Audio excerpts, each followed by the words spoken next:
to you that you have about 6 months before it goes left. And I'm gonna tell you how to count your money. Get a plan. Get a plan. But first, come on, let's do it. We gotta bring in the Zoom. Here we go. Bringing in the Zoom. Bringing in the Zoom. Bringing in the Zoom. Okay, here we go. Well, good morning, good evening, what to do? How are you? Hootie hoo. Happy Tuesday, 2 a.m. The sound of money in your ear. Dollar Avant, that's still double O. I'm often imitated, never duplicated. They call me the $1 billion babe, aka the Peach Queen, aka the People's Coach, aka Coach Dollar Bill. And you are in the dollhouse. This is the home of high value entrepreneurs. Over here, we're rising. We're rising. We're rising. I'm going to go ahead and report the news. It's what I do. I think I want to bring in my WhatsApp for this one. Let me see. Can I do that? Y'all bear with me. So I have to do the greeting again, but you know what I'm saying. Cause it's yeah. We got about 6 months or so. So let's talk about it. Thank you. Come on. This episode and all of them brought to you by Moonjug. T-shirt ministry. Come on, Kaya. Okay, so here we go. I'm going to bring the WhatsApp in so we can have a little family meeting. Well, good morning, good evening, what to do? How are you? Hootie hoo, happy Tuesday, 2 a.m. The sound of money in your ear. Dollar Avant, that's still double O. I'm often imitated, never duplicated. They call me the $1 billion babe, aka the Peach Queen, aka the People's Coach, aka Coach Dollar Bill. And you are in the dollhouse. This is the home of the OGs. Over here, we're getting off the financial grid. But a lot of times, we've been programmed to think, life as normal, keep going as is. We got time to talk about, again, shout out to them. I already did that the other day. I was proud. I thought Sinners was great. They won the Oscar. Okay, cool. People online got time to talk about Lori Harvey and how she missed the boat because she was for the streets and she didn't want to stay with this man, and now he's on top of the world. Y'all knew this. This is not new information. Why are we still talking about T.I. and 50 Cent? Them? Can y'all, hey, I'm going to try not to yell through this entire episode, okay? It's the end of America as we know it. We don't have time, okay? We don't have time. So somebody asked me in the WhatsApp, in the chat, shout out to Kiana. She said, well, what's going on that they need to start deploying National Guard in the United States? If y'all didn't hear that episode on WhatsApp, quietly, while we worried about the Oscars and what people had on and stuff, there's a memo. The National Guard there's a special force or whatever that's been trained by the National Guard. They plan to deploy in all 50 states in April. They were trained specifically in crowd control and civil unrest. So what? It's like, wait, whoa. What do we need that for? What's going to happen? So I'm going to answer that question today as best I can. But if you haven't been watching the news, I don't know, you might be watching basketball because I prefer a good sports or something to keep my mind off of what's going on. But during the day, and I'm a Harvard trained historian and economist, so during the day or in the morning, I do my research. And so I got all the headlines that ain't nobody talking about. I go and find it because I need to know what's going on. So me and my family can get out the way. I share it with y'all. You know what I mean? That's what we do here. And come to find out, okay, they keep saying this is not a war, right? They're like, oh yeah, we're not at war. It's an incursion or whatever. It's a war. Not only is it a war, it's already a world war. So I explained to you guys multiple times about the Strait of Hormuz. This is going to directly affect your plan for your business. So stick with me. The Strait of Hormuz, get a map. But there's a little strip of water. Iran is on this side. On the other side of that is India. Below that, you got Africa, okay? And then on this side of the water is Saudi Arabia, Dubai, and this and that, okay? UAE, okay, all of that. And Iraq is right there, okay? So that strip of water called the Strait of Hormuz is where 20% of the world's oil flows through there, okay? So that's why oil prices, we invaded, bombed Iran February 28th. Before we did that, there was $79 a barrel. Now they're well over $100 a barrel. They're saying it's going to go over $200 a barrel. Because why? No ships can go through the Strait of Hormuz. So people are thinking, oh, Iran is holding the ships hostage and putting landmines and all this kind of stuff. That's not what happened. That's not what happened at all. What happened was they sent out a radio broadcast, or however you do that, and it alerted the nations like there are things that are going on, and if you're an ally of the U.S., we're gonna block your ship. But if you are not, it's cool. You can go through there. But they didn't block it. This is what happened. I'm gonna tell you a story what happened today and why it matters, and how that's going to affect what's going on in this country, and it's going to affect your bank account. Also, by the way, Cuba has no power. I don't know if y'all saw that. President Trump got on TV and said, I can do whatever I want to do. He literally verbatim said, I can do what I want. And so it'll be my honor to take Cuba. This is what he said.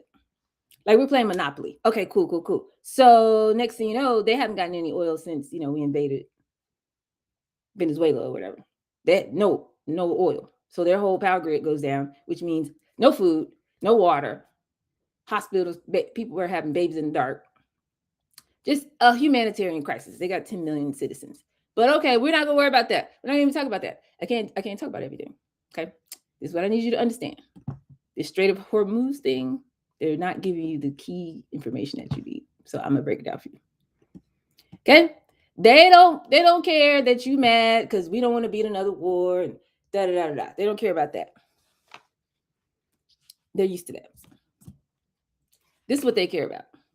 When you figure out why this stuff is really going on, and when it starts affecting your ability to feed your family, which we are about 6 months away from, that's what they care about. People are going to turn up. So the answer to the question, short answer, Kiana, is we're headed for a major food shortage, possibly an infrastructure failure, the likes of which none of us have ever experienced in our lifetime because of what they're doing over there in the Middle East. But here's how. I need you to understand this. So when you go and talk to your family, they're not just going to be like, oh, yeah, ha, who told you that? Like, whatever, and go back to watching Diddy. Like, I need us to pay attention so we can get out the way. Okay? And we got to move before everybody else figures it out. It's going to be a problem. Okay? So here we go. Everybody's talking about the oil thing. Okay, cool. Everybody can agree on that. They're talking about Iran, the Strait of Hormuz. The thing that was interesting to me yesterday, Trump, by the way, they can't report any negative news about the war. The FCC has threatened to pull the license of any network that reports anything about the war that's negative. So if we're losing, people, losing a bunch of soldiers, anything, they actually are being threatened to lose their entire FCC license if they tell you that. So it's getting bad. Like in America, we won't know what's going on. You probably also didn't know they have sent National Guard troops from multiple states over there to the Middle East. Why are we sending National Guard troops? Because he's federalizing them. And once he federalizes them, the governor can't do anything. So it's illegal for him to put people on the ground troops, without going through Congress. And we know we haven't gone through Congress to declare war. So you know what he's doing? He's sending National Guard troops. That's what's going on. And they have already had two little things that nobody paid attention to, basically to prepare to start another draft. So again, when people figure out that this is going on, they're going up. It's going to be a problem, which is why, to answer Kiana's question, why they would be prepared to have National Guard to do civil unrest and crowd control. But anyway, they're not talking about that. I know nobody's talking about that. Trump yesterday asked for help. He said, I need help. I need other nations to stand up. We've been fighting for everybody all these years. I need some help to come over here and reopen up the Strait of Hormuz. And the UK said no. Germany said no. Australia said no. Italy said no. China said no. So much so that this big historic summit that Trump was supposed to meet the president over there in China in April. Big deal. He canceled it. Meanwhile, China has now sent 26 airships. They are surrounding Taiwan now, because we used to be the main defenders of Taiwan. So now China's like, well, this might be a moment. This might be a moment. I don't know. So now they're getting nervous, like, hold on. Are they about to invade Taiwan? I'm not saying that. I'm just telling you it's 26. They flying around. That's what Taiwan said. North Korea got time to send missiles. They sent 10, air quote, test missiles out over the sea, so South Korea could see it. You know why they did that? Because the U.S. had to move their last air defense thing that they had set up to protect in South Korea. They moved it because all of ours in the Middle East have been destroyed. So we just pulled it out, didn't tell nobody, called nobody. So North Korea was like, oh, you have no defenses now, huh? And just to let you know, we still, because North Korea has nukes, South Korea does not. The whole world is all positioning. They're like, well, I don't know what's going on, but all I know, like, that's what's happening right now. But the news is not going to tell you that. They're actually not allowed to tell you that we're not doing well over there. Okay, but it gets worse. Every outlet covering Iran, Strait of Hormuz, Trump trying to get help, they're telling him no, and they're talking about it like it's the military thing and it's the oil. But listen, it's so much deeper. It actually goes down to science. So this is my type of story. But this is what you need to understand. 6 months from now, it's going to be a problem. But all of this started not in Iran. It's because of London. Okay? Check this out. It's not on CNN, it's not on CBC. It's not, they're not going to tell you. But I need you to understand what's going on here. Talk to somebody in your family, get people together. Okay? Please get them together. All right. Again, they don't care that you're mad about the war. They care when you find out how this is going to affect you, because nobody puts 2 and 2 together. By the time we figure it out, it's going to go up.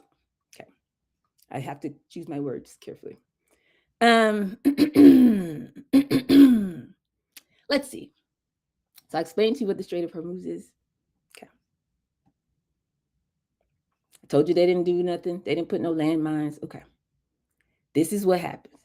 When those big ships, we have them down in Savannah, that's the closest to us, major port anywhere in the country. When they have those big ships with the shipping containers, and you need to cross a body of water, they call them a super tanker. You have to have insurance. It's not optional. It is required. You cannot take $100 million thing with all this cargo, hundreds of millions of dollars of stuff, without what they call war risk coverage. And that is insurance that pays if the ship gets damaged because it's going through, like a conflict zone or something. Okay. Who does that globally? Who sets the standard for that? Lloyd's of London. If you've never heard of them, I'm just telling you. Global standard. Oldest insurance market on planet Earth. Not the Pentagon, got nothing to do with the UN. Lloyd's of London. Okay. Anybody in finances has heard of them. Okay. So what happened was, when this was going on and they were like, well, this is weird. I don't know what's happening. So they decided to cancel all war risk coverage on any vessel going through the Strait of Hormuz. Cancel. We will not be covering your ships. It's too risky. It's too risky. So the super tankers lost their insurance. So it didn't matter that Iran did not block it, because they did not block it. They did not set landmines or anything like that. It's physically open right now. But instead of 79, usually go through about a week, about 79 vessels, they had 2 going through the last 3 weeks. Okay. So they're choosing not to go through there because they don't have any insurance and it's too risky. Okay. So it used to be that the cost of the insurance was like 0.25% of the value of the ship. Okay. So you got $100 million thing, you got to pay about $250,000 a week for insurance coverage. Okay. Now it's 1% of the value of the ship every week. So that same $100 million ship has to pay $1 million a week to keep coverage on the ship. Unsustainable. It's not sustainable. So nobody's going, and we're not doing it. It's not going to happen. No boats are going to be flowing. No boats, no time soon. So Trump wants to escalate militarily to get nations involved to like somehow force it to make it okay. It's not going to be okay. There's no insurance. I'm not doing it. There's no insurance. I can't afford this. It's not sustainable. And so they don't have to drop missiles, is my point. They don't have to blow up ships. It's done. There's no insurance because it's too risky of an area now. Okay, so there's 150 tankers sitting right now on the strait, not moving, fully loaded, stuck, going nowhere. Okay, that's what's happening. But it gets worse. It gets worse. So track with me now. Track. March 1st. Remember, we invaded February 28th. So the next day, there, y'all know Qatar, Qatar. They gave Trump a plane, $400 million plane, which is illegal. They did that. Okay, cool. They have a company, Qatar Energy. Okay. And what they said was, y'all have like home insurance policies? You ever got like that kind of policy? They use this term called force majeure. Majeure. This is the legal term. Basically, it means we cannot do what we said we were going to do. You know, like acts of God, like in a contract, because these are circumstances beyond our control. So you cannot sue us for not doing what we're contractually obligated to do. They pulled the force majeure clause. So here's what that means. This company is the world's largest exporter of liquefied natural gas, LNG. 20% of all the world's natural gas, liquefied natural gas. Every single shipment comes through the same Strait of Hormuz. Same one. Why are they playing over here? Why are they playing? The whole entire global economy is about to crash. Okay, just check. So Europe can't go like to just go to Russia or somewhere and get the thing, get the natural gas. They have already moved all their operations to Qatar. Japan gets most of theirs from Qatar. South Korea, India, 40% from this one facility, one of only two in the world. And they woke up March the 1st and said, oh, y'all want to invade Iran? Well, guess what? We're shutting it down. So that's 75 million tons of liquefied natural gas every year. Europe, India, Korea, all parts of Asia, suspended, shut it down. Not happening. Now, all the gas prices went up in a single day. All types of everything that's attached to natural gas shot up 39-50% overnight. They didn't have to bomb anything. No pipelines got blown up. But it gets worse. This is where it gets worse. The problem is this. It's not on CNN. It's not on BBC. I really had to do some research. I had to call somebody, put it together. Listen to what I'm telling you. Do you know how, I think it's about 34% of the world's fertilizer is made in the way that I'm about to describe. I think it was invented in 1909 or something. They basically take nitrogen out of the air and they put it through a process and it makes fertilizer. Okay, they got a Nobel Prize for this. They say it's the greatest invention in human history. Basically, they pull this thing out of the air, they do this process to it, and now it's fertilizer. They can grow food with it. You know what they do to it? It uses ammonia. They take the nitrogen, combine it with ammonia. Guess where you get ammonia from? It's a byproduct of how they make liquefied natural gas. Listen, half of the world's population is fed based on use of this fertilizer that is made by ammonia, which cannot be made unless they keep making natural gas in Qatar. And they shut it down. We do not have enough naturally occurring nitrogen, soil to grow enough food for the number of people who currently live on planet Earth without doing this little process that I'm talking about. So if they don't get the ammonia from the liquefied natural gas people in Qatar as a byproduct of whatever they're doing, the entire global food supply is about to collapse. You can't produce ammonia without natural gas. Okay? Okay. So it goes natural gas, ammonia, they turn it into something called urea, and that's the fertilizer. Okay? If you ever see the word urea, that's what it is. Now, y'all got time to talk about Lori Harvey. I'm talking about this. Okay?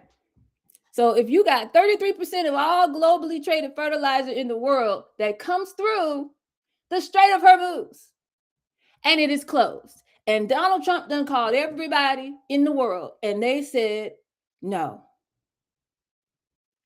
The Lloyds of London people said no. What are we doing? What are we doing? What are we about to do? What are we about to do? What's about to happen? So now it's cool. But what about 6 months from now? If it's March right now, if it's fertilizer time right now, this is when farmers start buying fertilizer, go and plant some things. They're going to harvest it in September and October. So if we can't buy no fertilizer right now because somebody woke up and said we want to play in Iran, that means in 6 months, there's not going to be any food. There's going to be a major food shortage.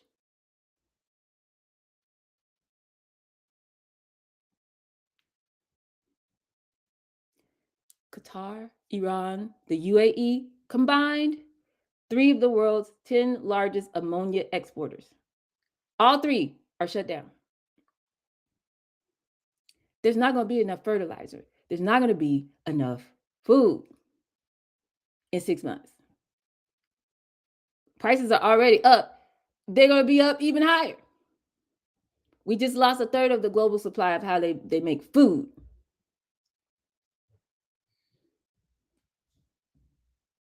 So that's why they're planning for civil unrest and deploying National Guard troops in all 50 states. Now listen now. Rich people don't care. If everything goes, instead of $4, it costs $15 for the same thing. Rich people just be like, well, that's crazy. And they're just going to go buy it. People with savings will do that same thing for a little while. They're going to be like, okay, but okay. They're going to stop eating name brand stuff and they're going to go down to the Dollar Tree version of stuff, but they're going to stretch it as long as they can. People who are already on the edge, it's going to go up. We were already in trouble, y'all. 15,000 U.S. American farms already closed last year. They went into bankruptcy last year. So when the price of their fertilizer triples or quadruples, or I don't know, because of what's going on right now, it's going to close the rest of the farms. They can't, it's not sustainable. Okay. So when the oil price go up, we see that immediately. The price, the pump, it's like, oh my God, the price of gas is this right here, the fertilizer, we're not going to even know for like 6 months. Because, you got to plant it and grow it and do all that. So now, y'all keep talking about Lori Harvey for the streets if y'all want to. Y'all keep talking about, yeah, man, proud of you, man. Shout out to, Chadwick Boseman and get emotional. And I know representation matters. You're not going to tell me nothing. I'm a whole triple threat actress, singer, dancer. I do all that. I got friends in that industry. Shout out to y'all. But we don't have time to still be talking about what Tyra Banks did on America's Next Top Model in 2000 and whatever, whenever that show was on. And how evil Hollywood is. We know. Y'all. We need a plan. So we can put some cash flow in our pocket, get some assets, and get out of the way. That's what we need to be doing. And we need to make sure that everybody connected to us is prepared for what's coming. In September, your food bill is going to be higher, much, much, much higher. And nobody's talking about it. And they're never going to point back to this came this week. It started this week. Just all of a sudden in September, it's like, I don't know what's going on. All of a sudden, it's going to be like, oh my God, I can't. We don't have no social safety net anymore. They done canceled all the programs in America. You know what I'm saying? They trying to get rid of Meals on Wheels and all the free lunch and all. But we got time to spend $2 billion a day in a war over there. That started all of this in the first place. You see where we're going? You see where I'm going with this? So for those of you who are on the WhatsApp, and I don't know what you do at 2:00, but you need to be on the Zoom. So I'll see y'all. If not, I gotta go. I'll see you on the next one. I gotta go. I'm out. Pew! So now y'all, thank you for being here live. Thank you for taking time in the middle of your day to do this. This is what we do. I'm saying we gotta center ourselves because we are the leaders of the new world. The old one is over with. It's done. It's done. When they start talking about drafting people and doing all of this, it's about to go up. So what's the plan? What are we going to do? How are we preparing? Okay, so everything that I just talked about, somebody made a decision. The insurance people said this. The man said force majeure, we ain't doing that. We ain't got no fertilizer. You know what I'm saying? Got 6 months between now and when it hits the food supply. This is all public record. Lloyd's of London did a brief. Qatar, the people put out a corporate notice.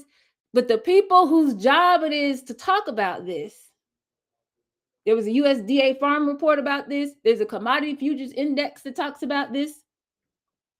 But the White House is playing in your face saying we're not at war. Don't look over there. Cuba. Now we're going to talk about Cuba.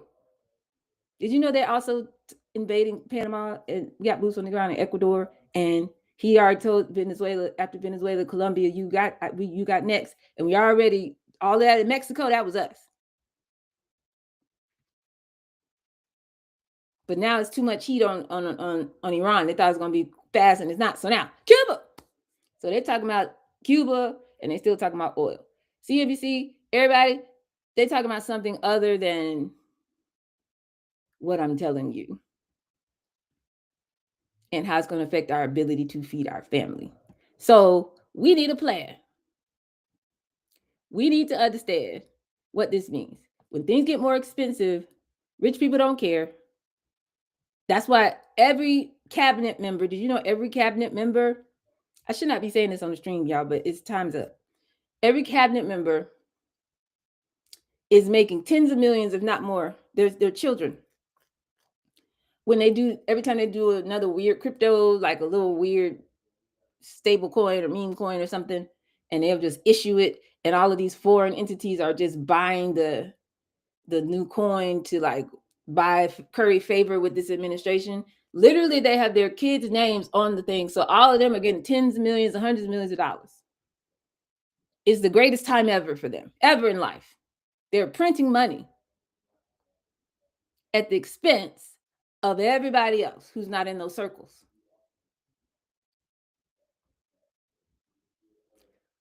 I'm not going to call no basketball players' names, but it's public record that they up there kikiing, making investments over there.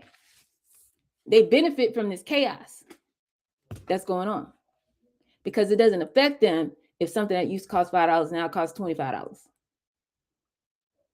They just buy it. So my question is, what are we going to do? What are you going to do? How are you going to position yourself?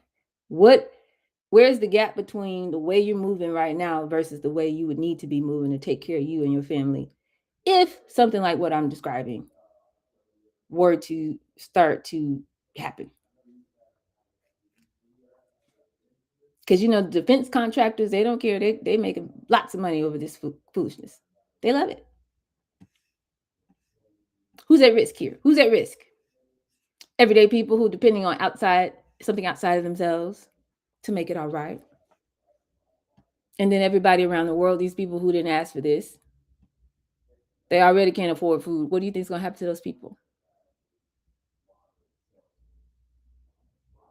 So anybody want to talk before we shift gears? I want to do some numbers today. I want to help you feel really good about your plan for what you're selling right now. And then I want to talk about what if we could increase your prices? What if we could elevate your business model like we did with Tracy accidentally yesterday and get you tapped into some bigger pots of money faster than you thought possible.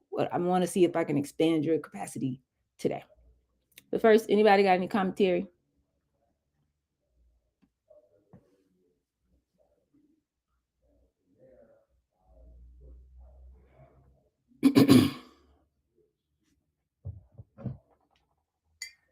Are we in shock? Is that what's going on?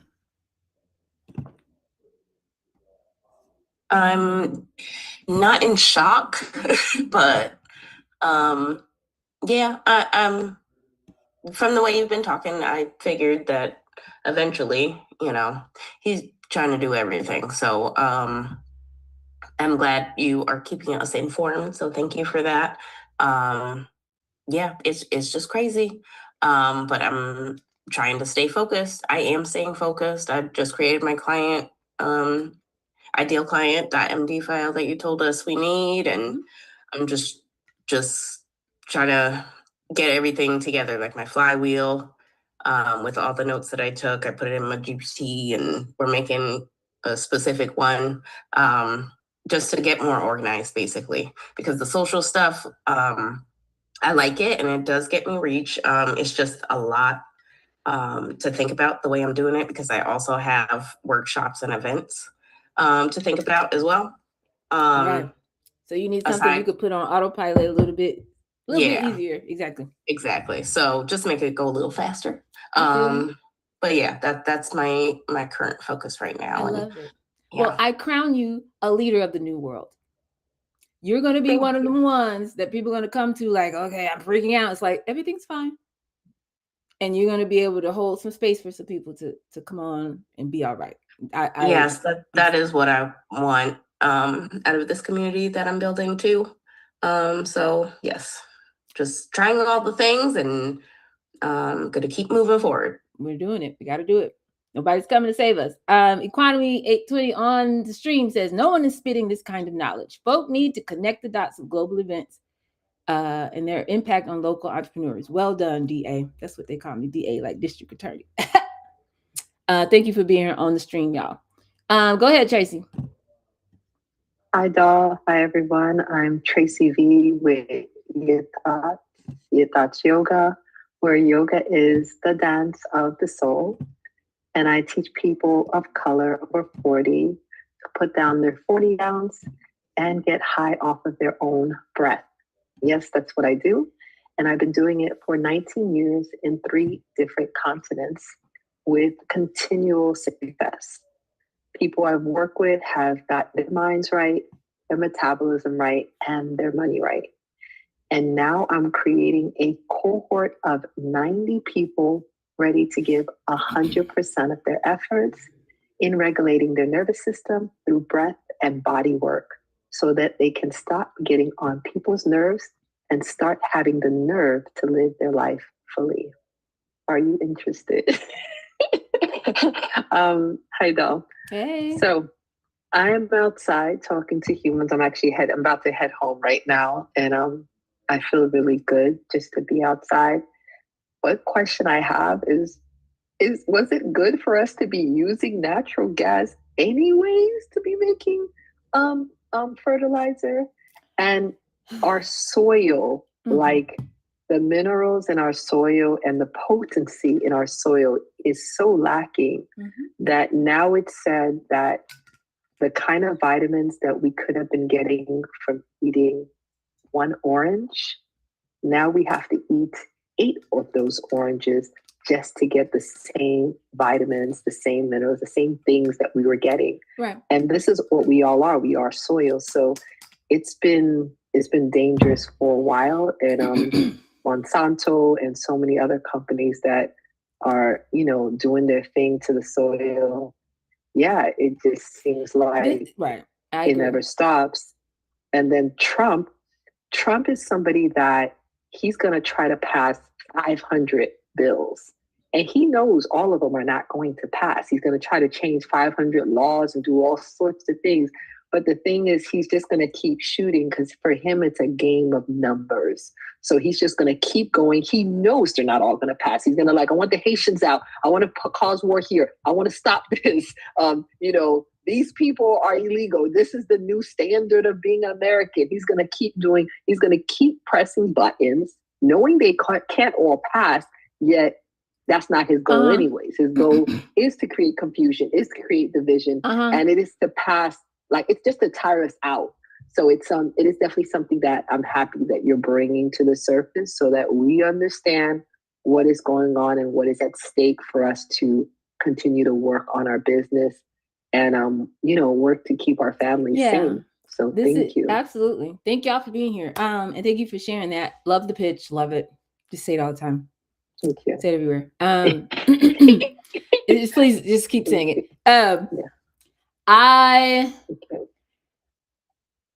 Why did I get tasked with this? You know what I mean? But I'm tasked with this.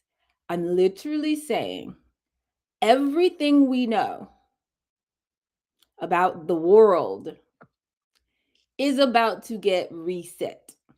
This is a 500-year reset. The entire everything, global financial system, how we eat food, that capitalism has destroyed the planet. That's why we don't have no nutrients in our soil. Okay?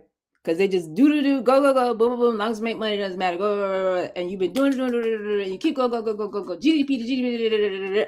It's not sustainable. So we reached the end. Excuse me. If you Google post, how do they say that? How do they say it? Let me not tell you wrong. Late stage, thank you. Late stage capitalism it's how you refer to that. Meaning it's dying. Okay? So everything you know about everything, how do we grow food? How do we It's done. Done.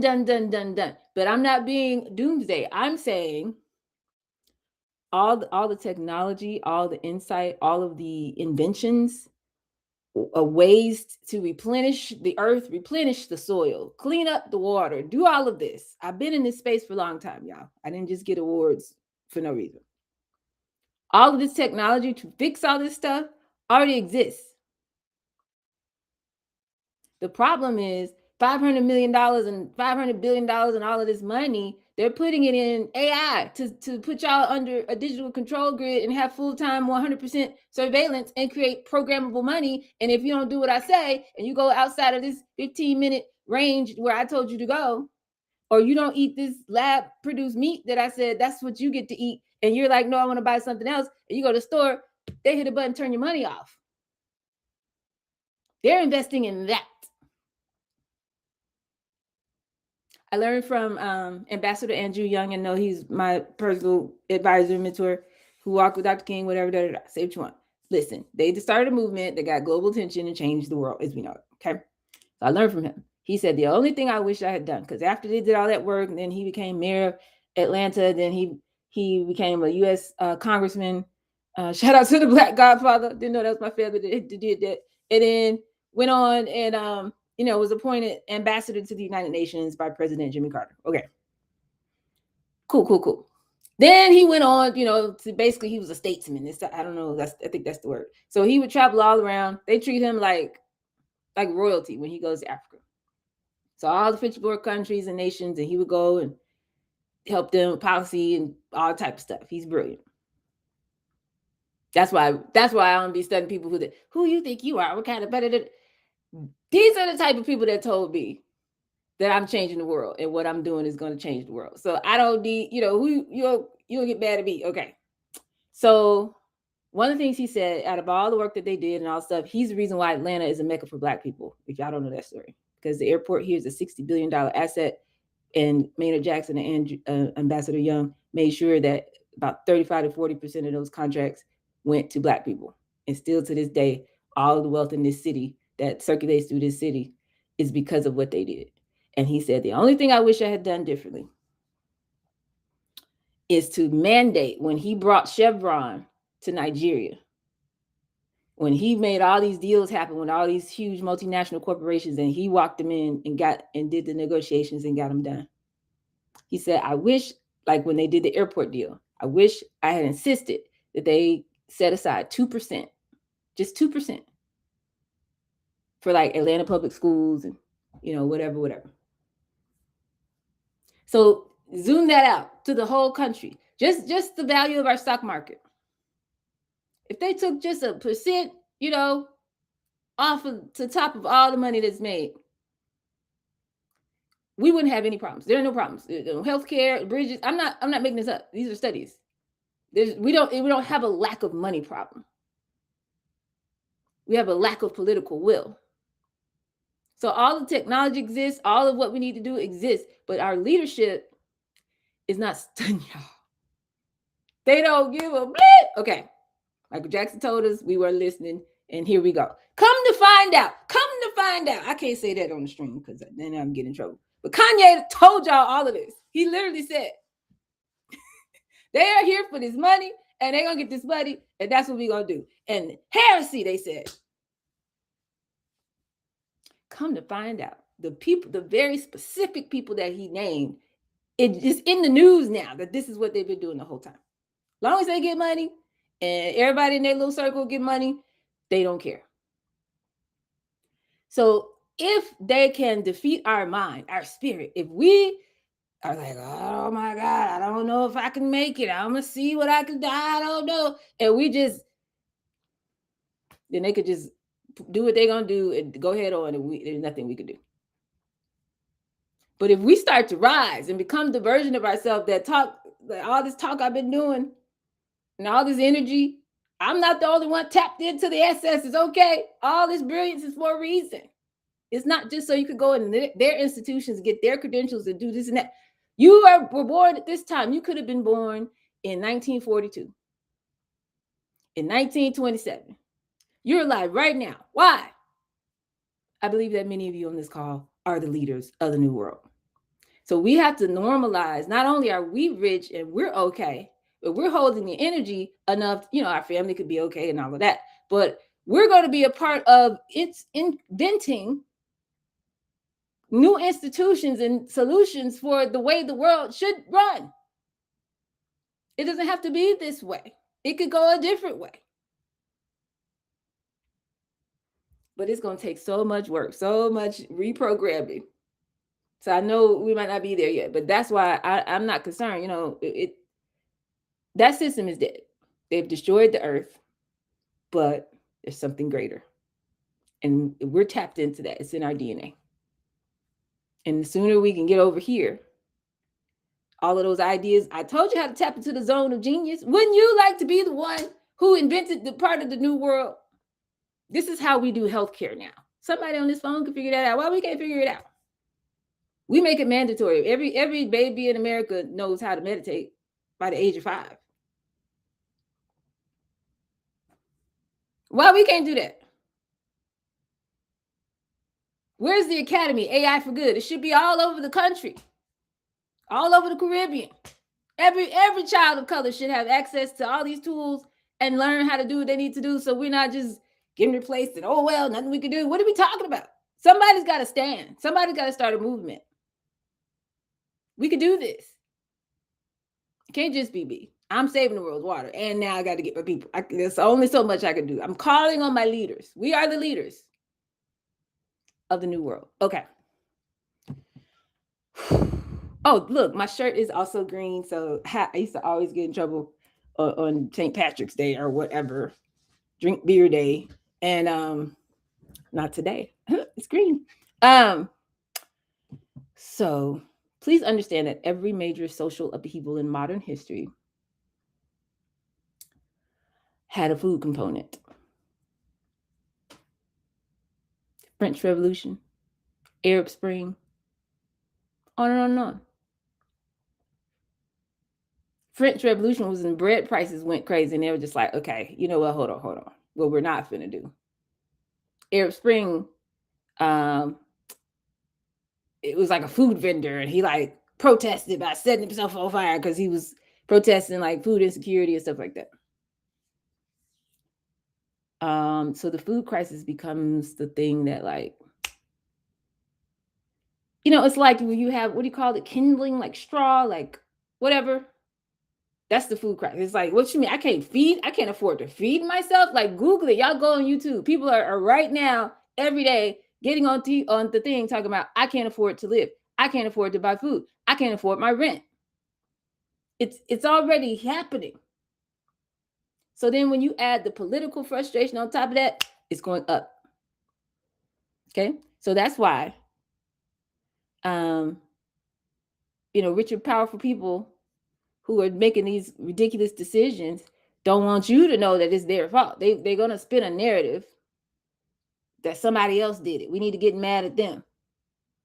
Not knowing that they knew this the whole time. They have teams of people whose job it is to sit here and do the analysis that I just did.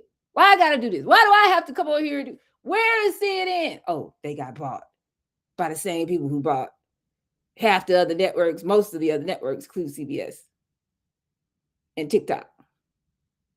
And they're saying, don't say nothing. And if you say something, you're going to lose your license. We no longer live in a democracy where you have the right to free speech, in case you didn't know.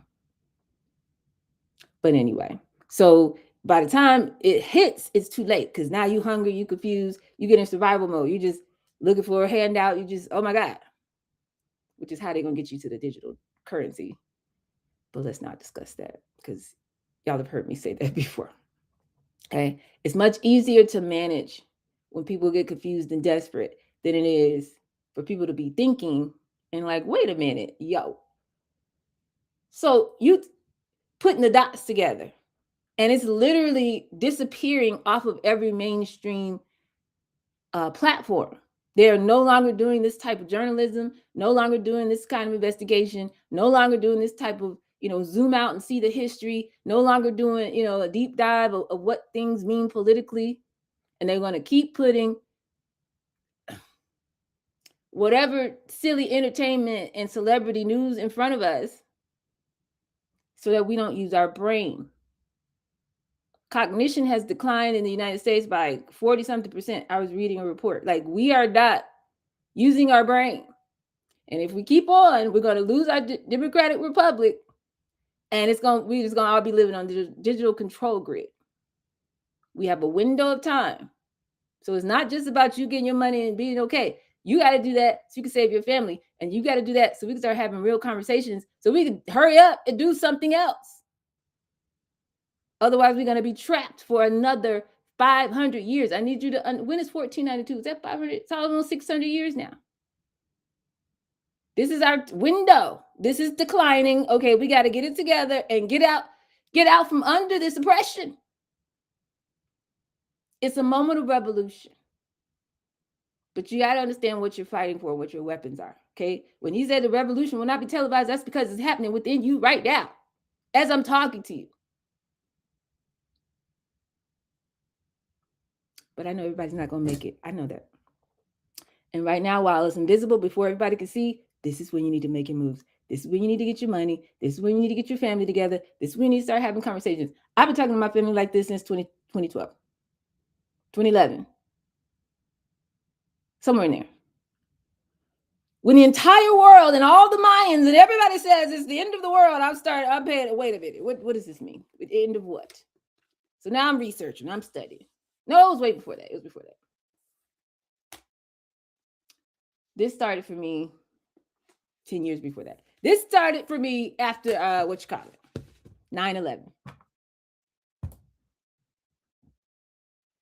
No, that's not true. It's not true. This started for me as a student at Harvard, because I'm looking around and I'm saying, they're telling us one thing about how the world works. But I'm looking, there's some other things, but that's not a part of the official narrative. Why?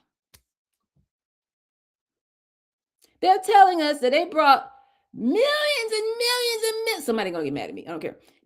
I've seen the original historic records, so you can argue with them. Where they at, dog? Hidden in the Smithsonian.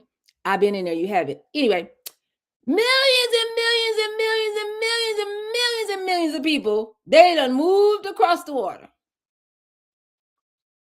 Not saying it wasn't a slave trade. But every black person over here, you want me to believe that they brought it from over there. And I don't see nowhere near enough slave ship wrecks, nowhere, to account for this level of transport. Where the boats at?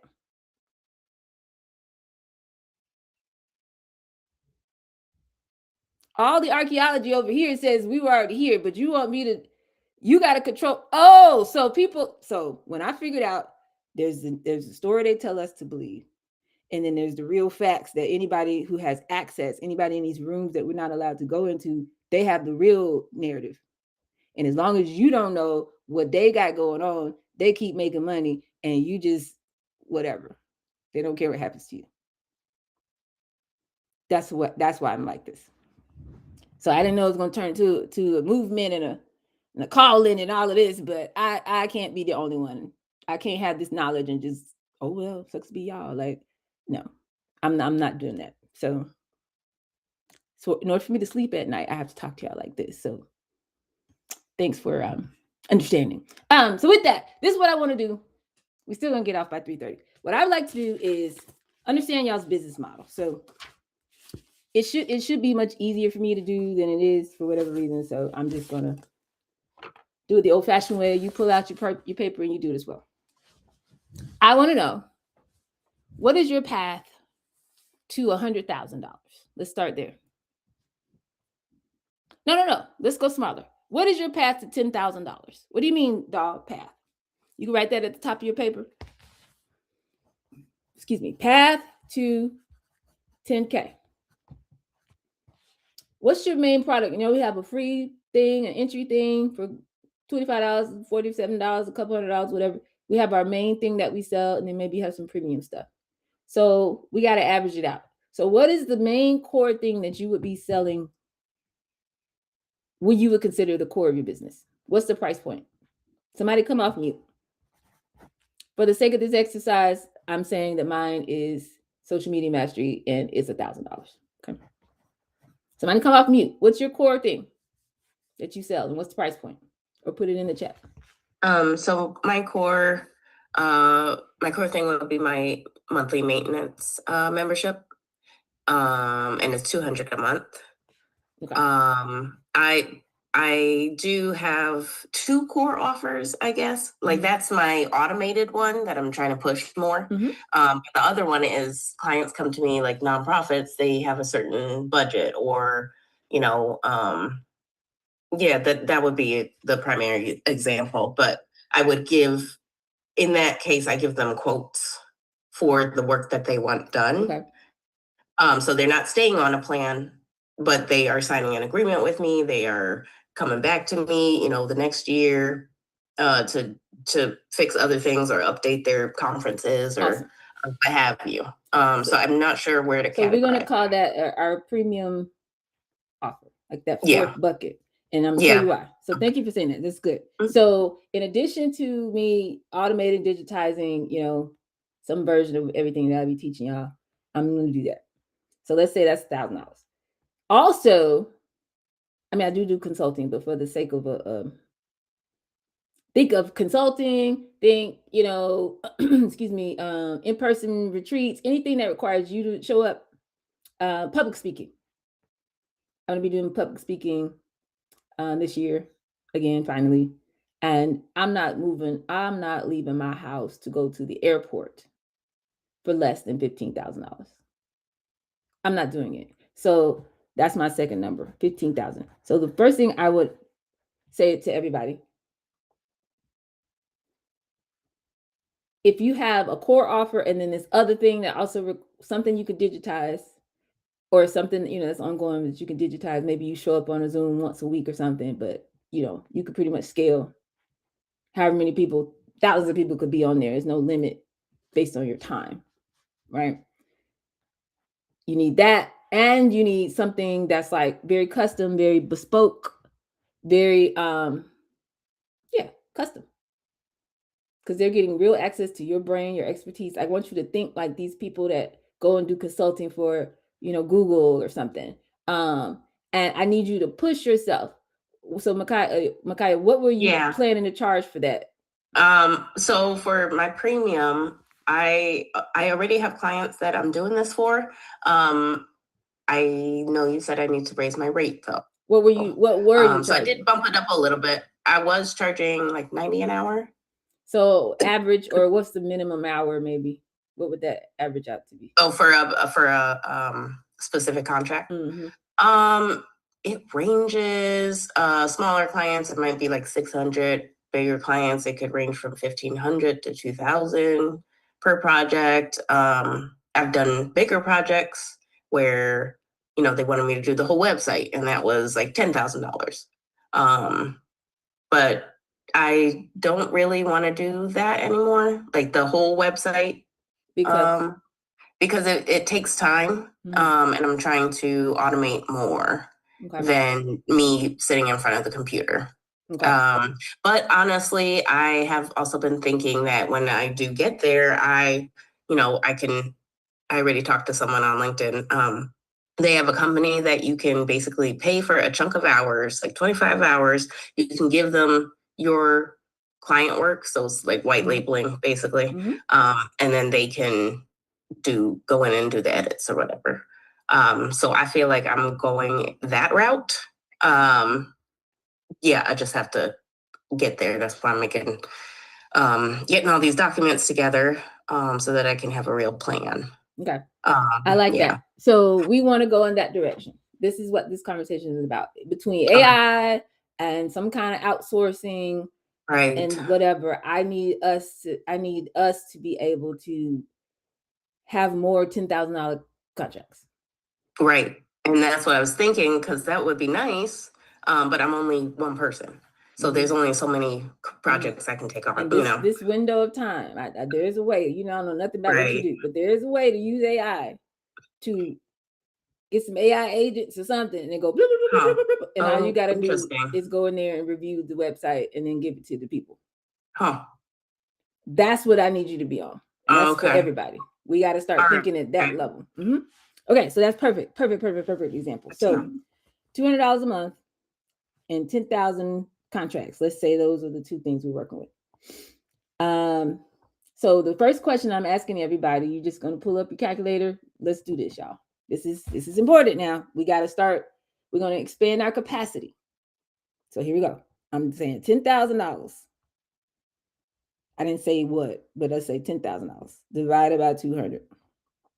So we need 50 people. And that was my last question for you, Micaiah. Based on just kind of how you work with folks on the maintenance plan, is that reasonable that you could easily manage 50 people on that plan?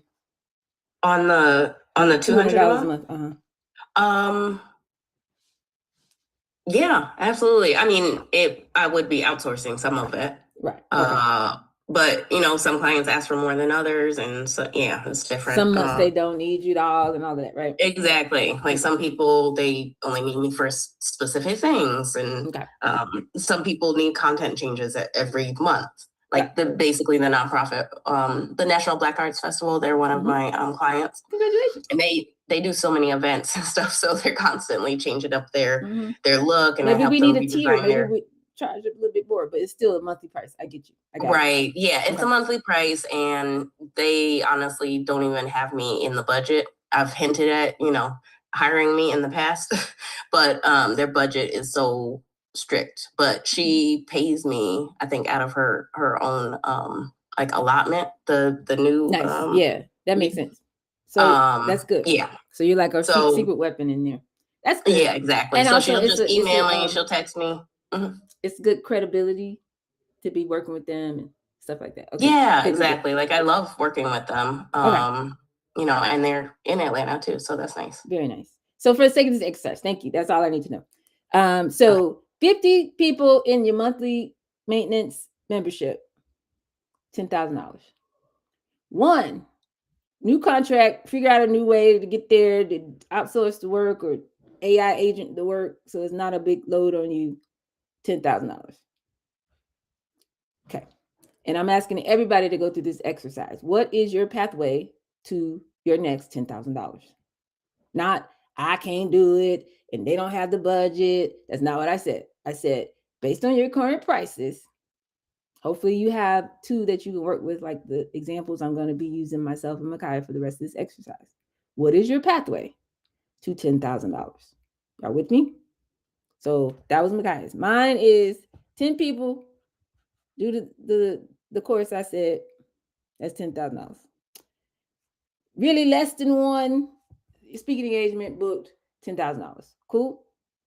Next section on your page. Path to 100K. And this is really easy math, you guys. I want you to do the same exercise. Okay. So for me, if I do, all I do is turn this into a monthly number. So if I doing all the stuff I told y'all to do, speaking like I speak, getting on social media, taking them on the journey, go free, entry level, something, and then they get to the core thing. Get out of 100 people, or how many people that see my message, we're going to reverse engineer to that. And then they get on the list, and then they're reading some free stuff, and they start coming to whatever. Out of that, 10 people, let's say a month, purchase this thing. In a year, it'll be actually $120,000. Y'all see what I did there? So I just put it on a 10 people times 12 months. That's a path. That's a one path to $100,000 in this example, right? But if I go and intentionally get, what does that, 9 speaking engagements?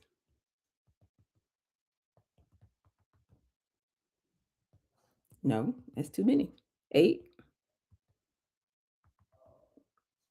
Oh, 7. Yeah, I'm doing this for a reason. 7.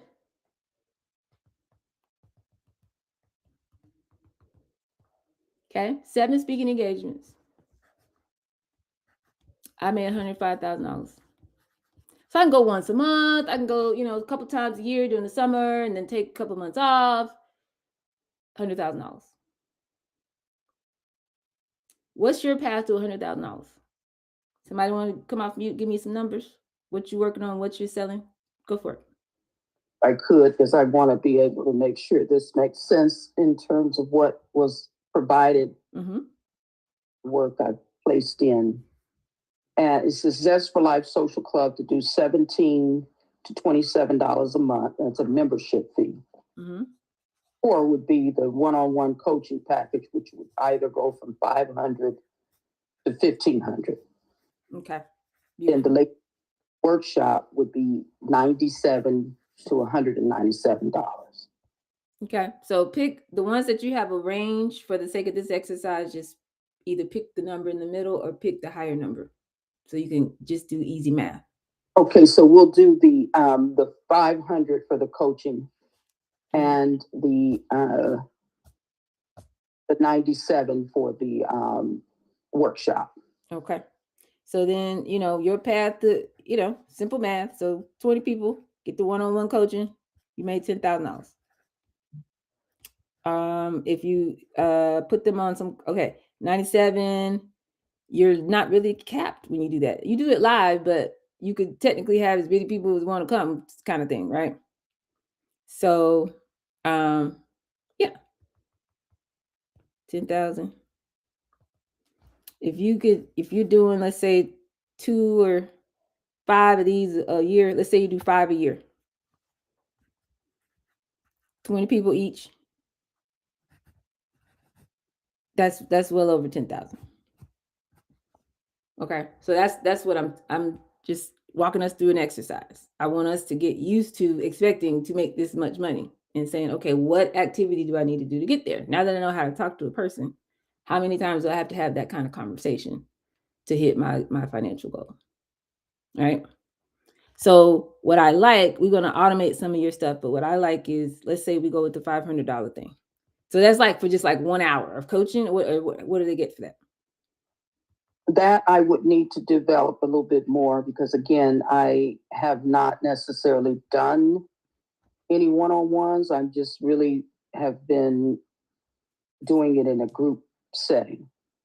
Okay. Well, what if you 500. So it's 500 for the group coaching. That's what I was about to suggest. I would want you to do that. Give me a year of group coaching access to you for $500 for that year. Yeah. Year of group coaching. Yeah.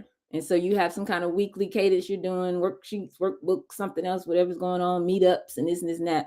And it's an annual membership, and you could even break it up, but annual membership, $500, right? If you do that, you have 200 slots available. That's your $100,000. 200 slots. Mm-hmm. Okay. That's something like that would make sense to me. And that's totally doable for you. You see what I'm saying? We're finding the balance between what's actually reasonable for you to actually do. Yeah. But still scalable enough so you can hit your goals and like that. And then I would do the 97. Like I said, if you let me see, if every time you do one quarterly, I could do them quarterly, right? So we go from, let's say we're aiming for like 40, 50 people every time you do one. That would be like a new goal type thing. Mm-hmm. Then you make, 4,000 or 5,000 extra money, but all these other women that have heard your messaging as you're doing the marketing and doing this and doing that, so they're hearing about it. And then the $97, you have the book, I know, $25. You have the $97 that is like an easy, don't have to think too hard about making this purchase, right? And you can have that money flowing in. And then the main core offer is this: join this group coach. So like the social club becomes a group coaching thing, and we also meet up. But also, if you're in the community, you could still come to the meetups. You know what I'm saying? But some people have paid for that more intense group coaching access for the $500 a year, or you could even make it $50 a month, because then you're gonna get $600 a year from those people. But yeah, and saying like your aim would be 200 slots. That's $100,000 and totally scalable. Awesome. Okay. I like it too. We're gonna get to the money. We're making the money. Okay. So now I'm gonna break everybody's brain. We're gonna do one more. You can write this on your paper. Path to 1 million.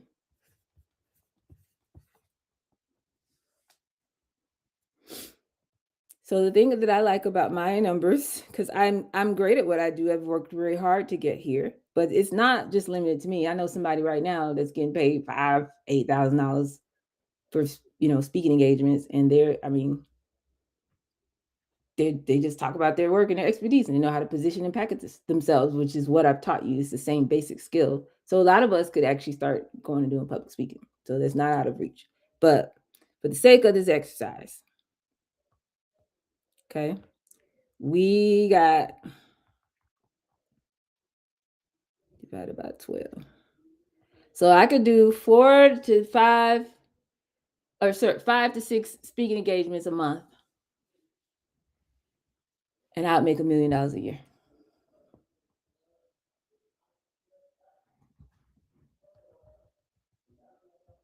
I mean, ain't nothing else to talk about. I could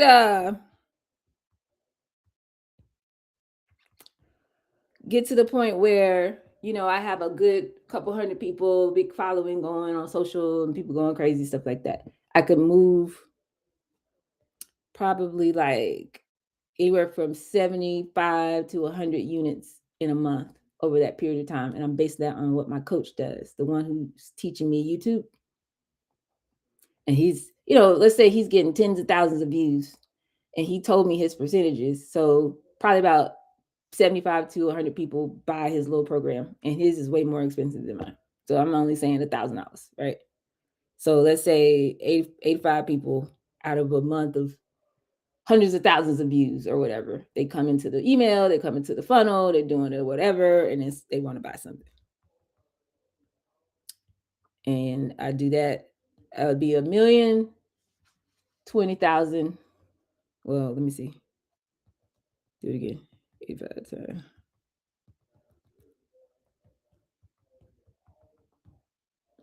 Yeah, $1,020,000 a year.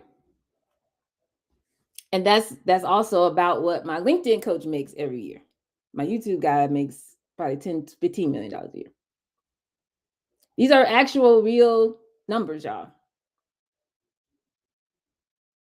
Where you just get really, really good at telling stories that relate to people and meet them where they are. And then it's like, but there's a solution. You don't have to stay in this problem. We got solutions. And then you're able to give them something that they can't find anywhere else, your worldview, your perspective, but also your solution, your framework. And it's so clear and it's so clean. They get that clarity. They feel like they need to feel so they can walk. They don't have no confusion. And they're going to walk. And then we just take all the friction out so more and more people can walk that pathway back to us, like we talked about yesterday. That's what an invoice is. It's a road that they can walk on to get back to you.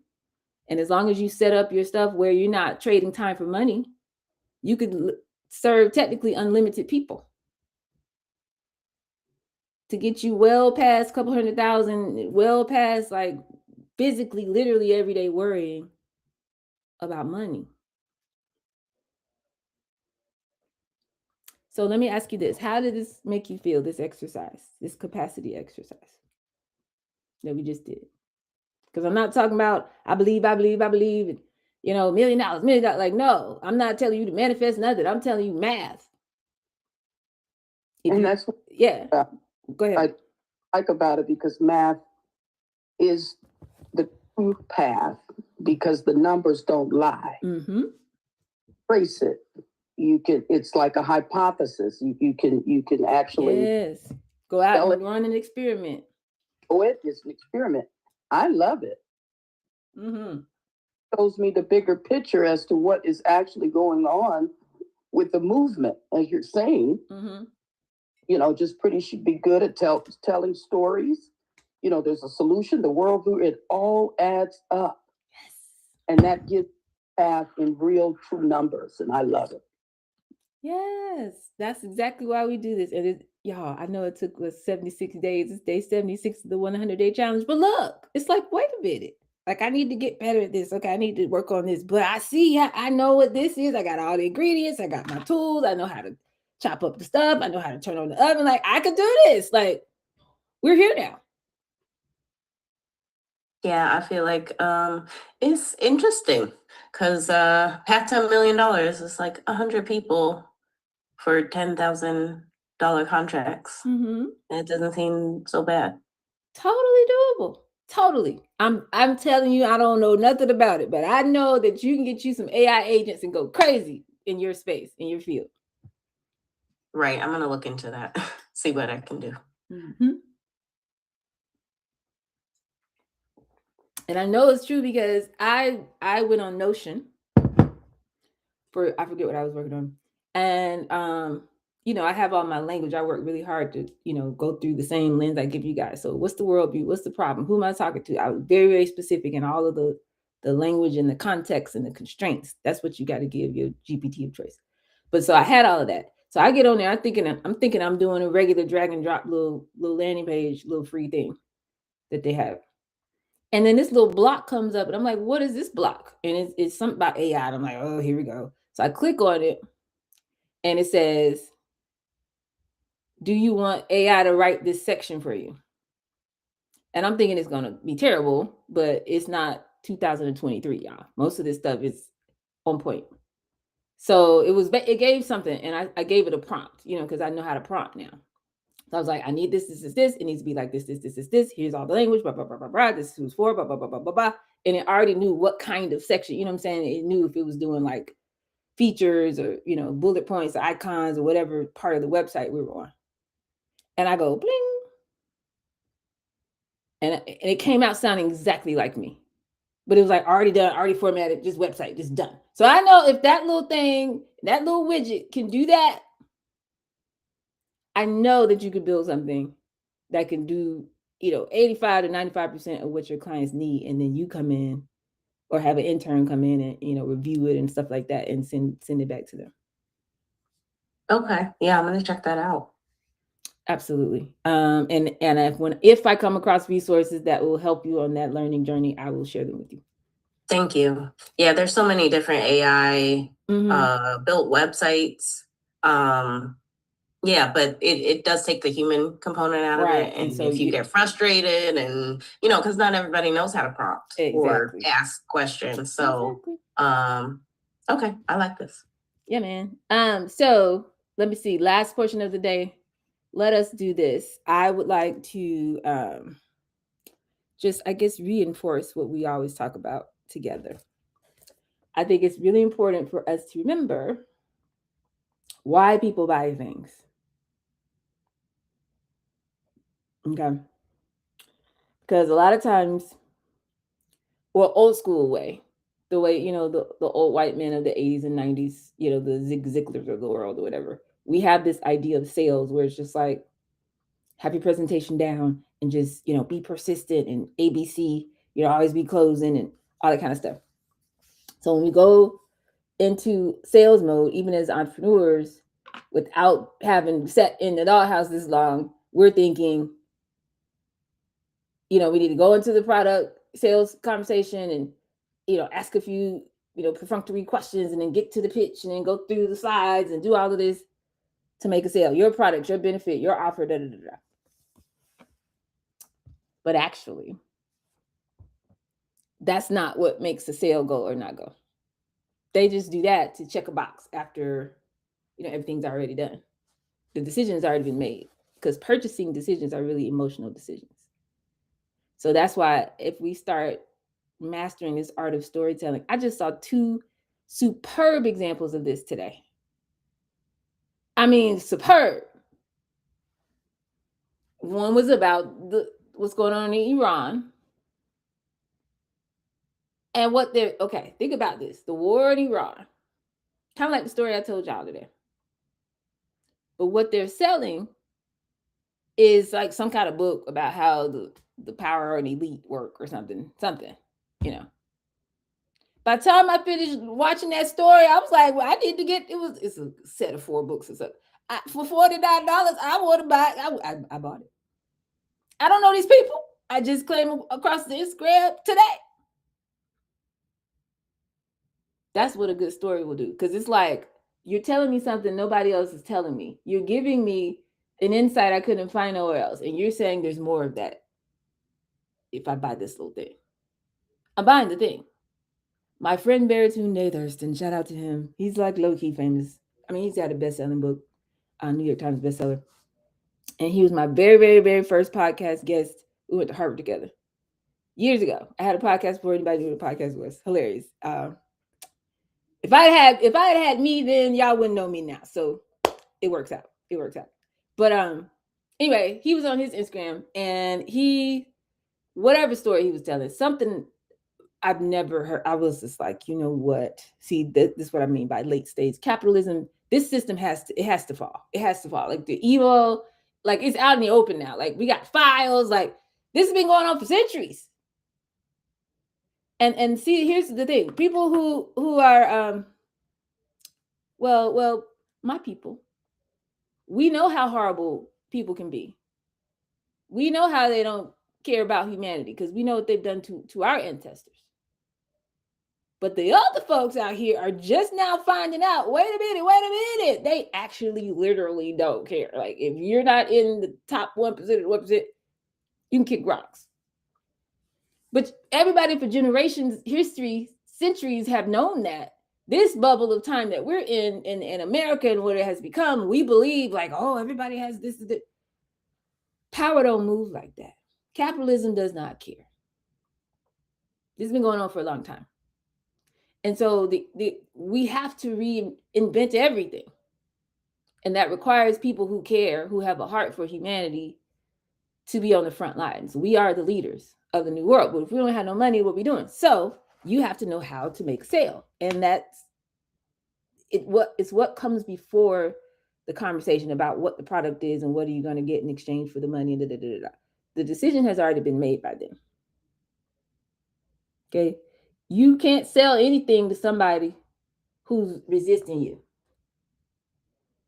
And we've been talking about this the whole 100-day challenge. You got to get them to lean in because they're getting ready to take an action. You can't sit down on a chair unless you start sitting down. You can't go to sleep at night unless you act like you sleep. There's got to be motion, and then money follows motion. So they have to already be leaning into you. So how do you do that? Tell good stories. So anyway, Baratunde tells a story about child. Apparently they can Meta just filed for a patent, and they have the right now to take all of your photos, videos, text, DM, this, that, whatever you've been posting in all these places, and make a digital twin of you, AI. And then after you die, they could keep posting as you and DMing people and going, you dead now. And they could just go ahead on and keep running and keep making money, and those numbers count so they could keep selling to advertisers and stuff. This is what they got time. That's what I'm saying. If they would spend this same energy, we wouldn't have no crises nowhere. But this is what they got time to do. So he's telling this story, and he's going on, and he's hilarious. He started out as a stand-up comedian.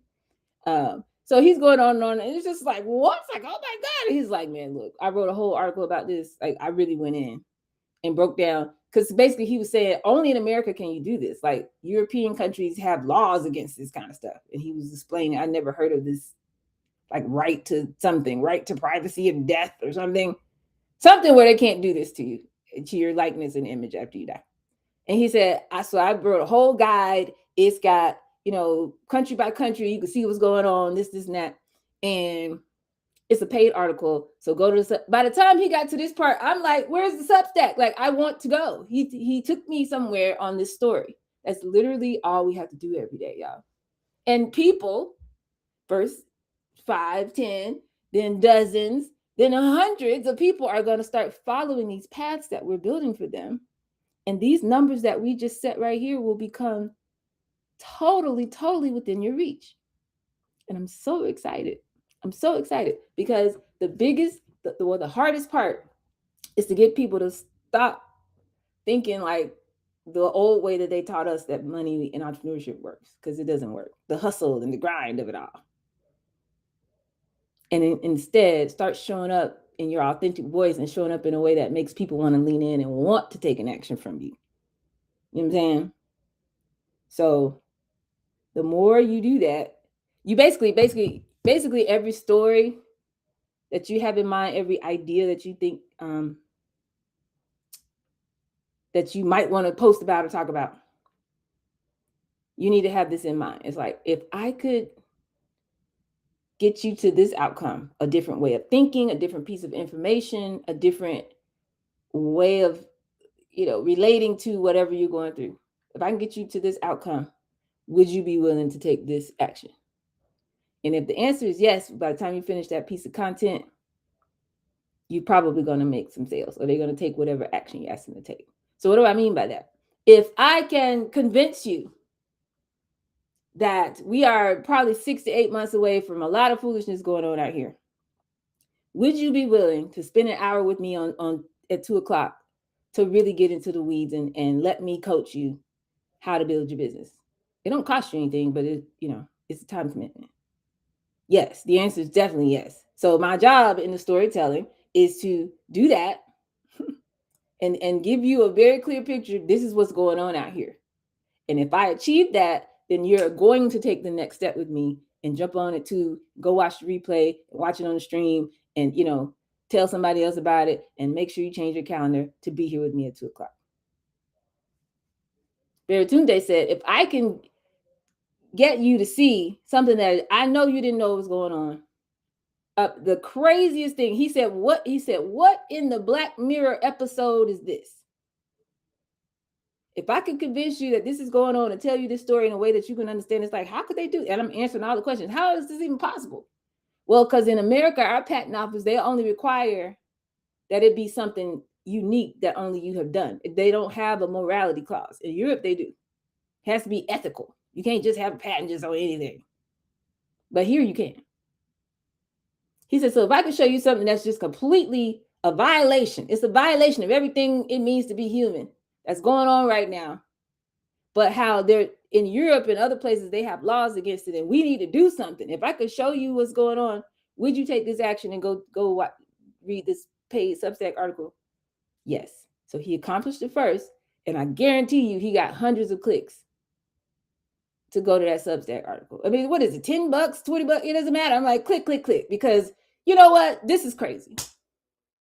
And I might not even be a part of the legislation team that's going to fix it, but you want to add your emotion to something that's going to solve for that. It's 3:33, y'all. So I'm done.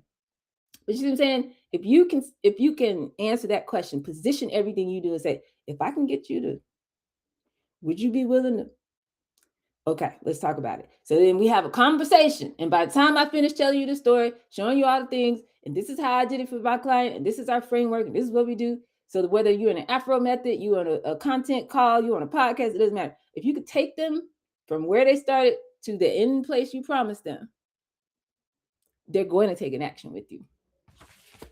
So any other questions, comments, challenges, feedback, concerns, perspective, and personal story time before we go? Oh, I got people in the chat talking about gasp, clutching pearls. I didn't do it, y'all. I didn't blow up the Strait of Hormuz, but I'm just telling you what's going on so we could be all right out here. Anybody else before we go? We'll be back tomorrow, same time, same place, 2:00. Keep working, keep posting every day. I got a comment though. Go for it. Well, actually, kind of a question. So, you asked the question why somebody's going to continue to buy, and then I wanted to add on to that, or an add-on question, which would be, well, why are they going to continue to buy when civil unrest, food insecurity, and all these other things are at play? Mm-hmm. And I'm starting from the Simon Sinek perspective. Yes. In normal times, but when it's all going up, mm-hmm. Reinforce why they still gonna buy? That's your question for me? Yeah. Great. That's why I used to teach the how to build a society. It's 3 levels, right? So the things that you can't live without: food, water, shelter, right? Whatever, like that, right? Then you got a middle layer where it's like infrastructure. So energy, transportation, telecommunications, that kind of stuff. I don't care what's going on. We still going to have, electricity or whatever. And then most people are in a third layer. And I would include in that, how people, their livelihood. So if you're doing something that's directly making it possible for somebody to continue to feed themselves, you would be in one of these top 2 layers of what I'm talking about. Third layer is where most of us get caught up as Black folks, and I don't mean no disrespect, but it's just what it is. Like hair salon, restaurants, nightclubs, all this kind of stuff, entertainment related things, t-shirts and clothing brands and stuff like that. The more you are on that bottom lifestyle tier, even some forms of education, that's the first layer to go when things start going left. So what I recommend to people is, if you're in one of those, cool. I need you to run this play, run really, really fast, get you some money, buy you some assets, and get out the way. You know what I'm saying? Because those are the first to go. It's a very astute question, right? Second way to think about it is, if you're in at that bottom tier, the lifestyle, the optional tier, and you are cash flowing, let's see, can we speed that up? Let's see, maybe somebody wants to buy your business, get you a big chunk of money, and then go invest in a business that's in the infrastructure layer, or, I'm in water, what I'm saying? Something that's, I don't care what's going on, this is going to continue. And then buy you some assets.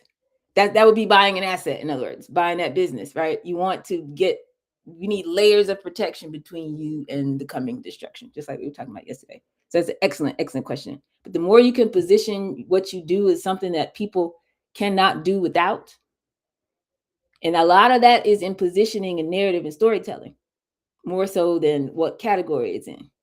It's about how it makes them feel, how it makes them feel like, I can't do my work. Like I can't think of a good example, but there's a way to take something that doesn't seem like a necessity and position it in a way that people treat it like a necessity, even though it's not. And the more you can have people who think that what you have is what they need to be who they want to be in the world, they're not letting it go. They'll let something else go. They'll cut something else out the budget, but not you. So that's why we got to get serious and intense about storytelling. It's like, it's not just another program, another coaching. This is how we're going to survive out here. This is where we're going to find support and community for what's coming out here. This is how we're going to, hurry up and build this asset to something that's valuable in your case. So you can hurry up and sell it before, for the market's crash. We're probably about 2 years out from people figuring out that this crash is not like the other ones. Most people, we're talking about hundreds of millions and billions of people. Most people are not going to be like, oh, it's over with. They're going to think, oh, it's coming back. It's coming back. This is pretty bad, but it's coming back. You know what I'm saying? This is not that. But most people don't know because nobody's talking about economics and history and this. So you still got a window of time. 6 months it's going to hit the stores, and people are going to be up in arms and, oh my God, what's going on with the war? I thought we were over this by now. And, got to go through another midterm, all that. They're still going to be doing regular things. So that's what I'm saying. If you position yourself now, you can get ahead of that. You'll have a community that's coming to you now for answers. They come to you like, well, what? They're going to be asking you, what do I do? In the face of the fact that the whole economy has changed because you built that trust with them. That's what I would be doing. Everybody needs to be positioning yourself as a thought leader, because when it goes down, they will come to you. Oh my God, what do I do? You'll be seated with the answer. But if you are just talking and moving, like hustling like everybody else, nobody's going to ask you. When things go down, y'all going to ask me. When y'all see headlines, people call me. People send it to me. Dog, is this what you were talking about? You know what I'm saying? So the more we position ourselves as indispensable in that way, it's really about connection. Just like the more things go on, the closer you get to your family. You start huddling up. And that's the power of community. That's the power of building this type of business, the way that I talk about business. Because if you build real relationship with people, you could pivot tomorrow. The 7 C's of social capital, the way that I've always taught it, you go from concept to your initial, hypothesis of content, to your initial conversations, and get out here and talk to people. Then you get a cadence, and you do it again and do it again. And if you get that successfully going, you're going to cross the line. Everything after that is evidence. You'll have credibility. Third-party people will be talking about you. Your narrative will be in rooms that you're not there. People be writing blogs about you, talking about you. Your name will be out in the streets. Then you get confidence. People are confident in the brand that you're building. They know your narrative to be so consistent that they're willing to lend you their social capital. And again, telling other people about you, willing to show up when you ask them to show up, and take action because you asked them to. That means you have community. Community means I could say, y'all, we're going to pull up on the belt line at Saturday at 10 a.m. with purple shirts on, turquoise, because that's my favorite color, and see y'all there. And 50, 75 people from the dollhouse are just going to pull up.